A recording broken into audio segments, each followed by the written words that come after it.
nelle puntate precedenti.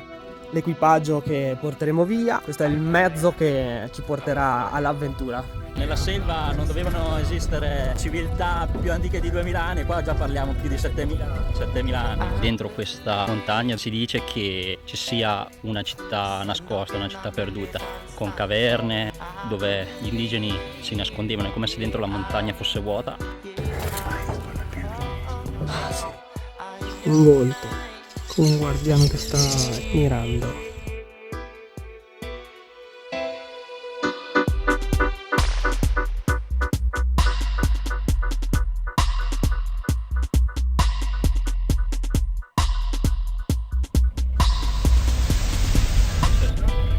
L'ho preso. Cerro Corà. È finita la guerra della Triple Alleanza, stanotte ci accampiamo qui. Sotto la guida di Francisco Solano López, il Paraguay del XIX secolo era una nazione sorprendentemente avanzata e autosufficiente, con una delle prime reti ferroviarie dell'America Latina, un'industria siderurgica indipendente e un sistema di istruzione gratuito e di alta qualità, accessibile a tutti i cittadini. Questa autarchia e indipendenza non piacquero alla Gran Bretagna, che aveva perso l'accesso al cotone americano durante la guerra di secessione negli Stati Uniti e vedeva nel Paraguay un potenziale ostacolo ai suoi interessi economici e geopolitici nella regione.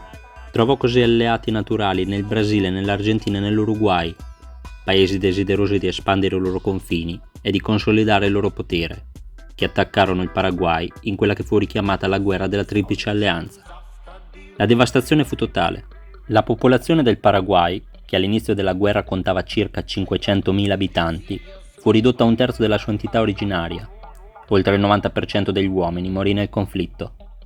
Questo squilibrio forzò il Paraguay a sviluppare una struttura sociale poliamorosa, dove gli uomini superstiti potevano avere più donne nella loro famiglia per contribuire a ripopolare il paese.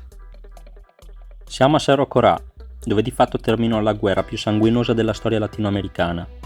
L'uccisione del maresciallo López però oscurò segreti ben più antichi nascosti in questo paradiso terrestre, segreti che potrebbero riscrivere la preistoria umana. I nostri sospetti iniziarono quando entrammo in contatto con la cultura guaraní, molto più antica di quello che si racconti. La storia di un popolo non può essere racchiusa in soli 200 anni. Grazie agli studi di Jackson Weaver, le nostre ricerche partono dal museo di Cerro Corá.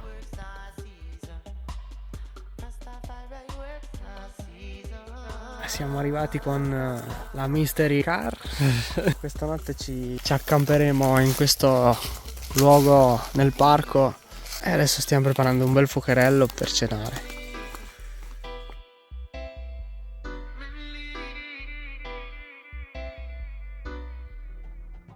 Tiene tres tipos de calendario, el lunar, el lunisolar y el solar. El lunar es más antiguo. Él brilla con la luz de la luna porque tiene una argamasa primitiva que hace con que él reflexe, así como en Perú también hay. Es muy antiguo. Después el lunisolar, que es la sombra de la montaña que marca sobre la piedra a ciertas horas. Y el solar, que es con un punto de referencia que después voy a mostrar en el video con el calendario solar que está en el museo. Se pone acá en norte, ¿no? Norte, sur, este, oeste. Donde está el sol. Entonces la sombra ahí al final durante el año está proyectando ahí, ¿ves? Porque durante el año está cambiando el sol, ¿no? Ahí. Entonces antes acá nomás no daba. Cuando movía esos 36 grados, sí, ahí perfecto. En enero, febrero, marzo, así, abril, mayo, equinoccio de invierno, el solsticio, todo marca así. Durante l'anno. Questo calendario puntava verso nord e questi segni qua che vedete nella pietra simbolizzano i 12 mesi dell'anno, però lui constatò che lo combaciava quando puntava un bastone qua e l'ombra che creava il bastone non combaciava con I 12 mesi, i 12 perché mesi. qui sono 12. Esatto. Quello che successe è che riuscì a datare così perfettamente più di 7.000 anni questo calendario e che inclinò la roccia di 36 gradi e vedeva che l'ombra perfettamente combaciava con i 12 mesi dell'anno. Riuscì a datare la roccia più di 7.000 anni perché ogni 500 anni l'asse terrestre si inclina di 2,5 gradi e calcolando i 2,5 gradi per ogni 500 anni riuscì a datare che questo calendario astronomico è più vecchio di 7000 anni, e questo dimostra che già in passato qui in Sud America 7000 anni fa tenevano una conoscenza molto importante. avanzata a livello astronomico, e non come si pensa all'archeologia tradizionale che è da 2000 anni più o meno che si vive nel Sud America. Questo dimostra che è molto più antica la storia qua. Questa, la linea suddivide la vita terrena dell'uomo e la vita ancestrale e celeste. Perché infatti qua c'è una stella che simbolizza la vita celeste, insomma, rispetto alla vita terrena. Era molto evoluti astronomicamente questa specie. E non solo. Aparte que la sombra, el efecto, ahí se nota que durante ahí tiene un efecto de bajo relieve, ¿no? Sí. Al final de la cara, la sombra está. Pero si pone al revés, ve que se pone hacia afuera. Y así, Un poco se ve con la luz del... se ve un poco también. Sì, cambia il rilievo. Eso pude comparar esto porque me fui al Museo de Cusco y había un dibujo por la piedra ahí que tenía el mismo efecto. Ah, sí? Sí, se nota así a bajo relieve, es hecho a bajo relieve, y cuando le pone al revés se pone en alto relieve. Entonces comparé con este y vi que tenía el mismo efecto. Entonces me llamó también la atención que tenía esto. Comunque ragazzi, questo mi sembra la cosa più importante che c'è qua dentro, e non c'è scritto niente, c'è scritto solo iscrizioni precolombiane. Cuando fuimos con Jim Woodman para visitar la cueva astronómica, él dijo que era algo importante para que no se dañe. Entonces nosotros traímos en el año 85, creo 86, yo era todavía joven, participé de su equipo, y yo fabriqué esta caja y traemos acá al museo para que se preserve, ¿no? Pero está ahí hace muchos años y después lo descifré y ahí está la historia. Wow. E da quegli anni là ancora è dentro la cassa dove Jackson l'ha posta, Costruito. e senza vetro, con un cartellino e nient'altro. Così valorizzano qua le cose importanti, cose dai. importanti. Per fortuna Jackson e Jim Goodman, questo archeologo americano, di cui Jackson non fece parte nella spedizione quando era più giovane, 14 anni. sono riusciti a salvare questa pietra, se no sarebbe sicuramente andata perduta per mano di stupidi che non valorizzano le cose. O che occultano le cose. Cosa ci tocca fare per esplorare, ragazzi?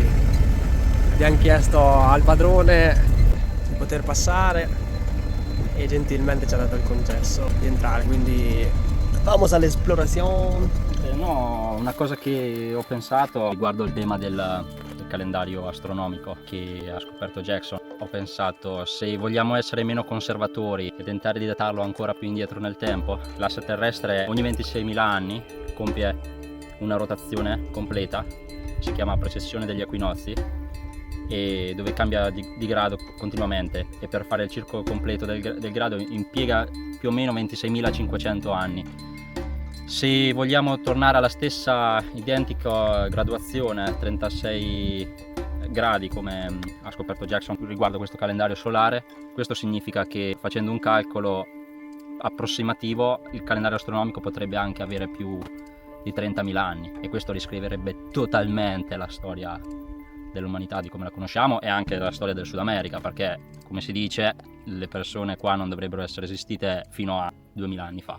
E niente, questa è solo un'ipotesi avanzata così, pensando all'astronomia e alla rotazione dell'asse terrestre. Il lunare è il más antico del solare. Il calendario lunare che abbiamo visto nella cueva è più antico del calendario solare, quindi più antico di 7000 anni. Quindi se si vuole fare la stessa identico ragionamento con il calendario lunare, possiamo andare indietro di non si sa quanto, e qui ragazzi ci riscrive veramente la storia dell'Homo sapiens.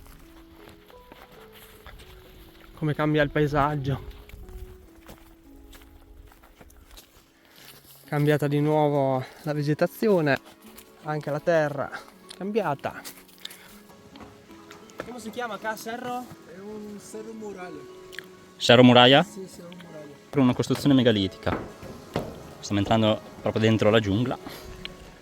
Qui non lo vedo molto simpatico. Questa è la tenda dove ci mettono i piedi. Ma cos'è? Eso? Acá está el famoso Cerro Muralla. Ah, eso es. Sí. Se cree fue construido eso. Non mi parece muy natural. Non si vede la fine, cavolo, è gigantesco. E sembra che siano state sovrapposte una sopra l'altra. Sono enormi. Sono enormi, proprio...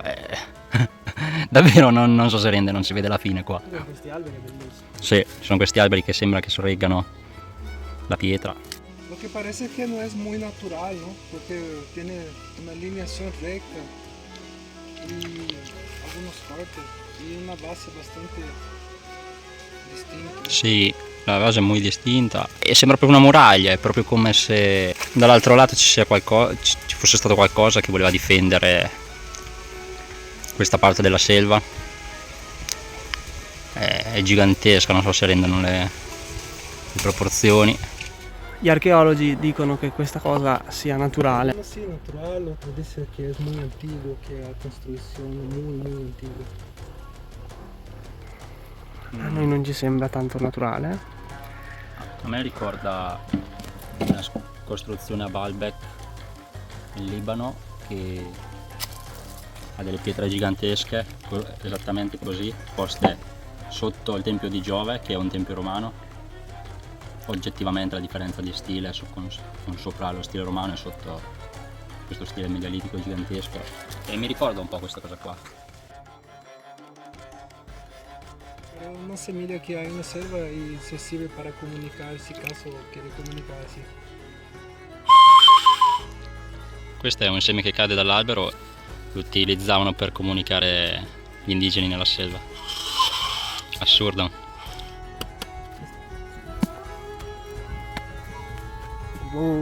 Salendo sopra questa muraglia, vedete questo spettacolo, questa vista, direi che quasi non ci siano più dubbi che era una stazione di vedetta costruita da una civiltà molto evoluta, o sicuramente comfort molto più grande della nostra. Prima eravamo là sotto, è altissima questa muraglia, incredibile. Todo va a cambiare!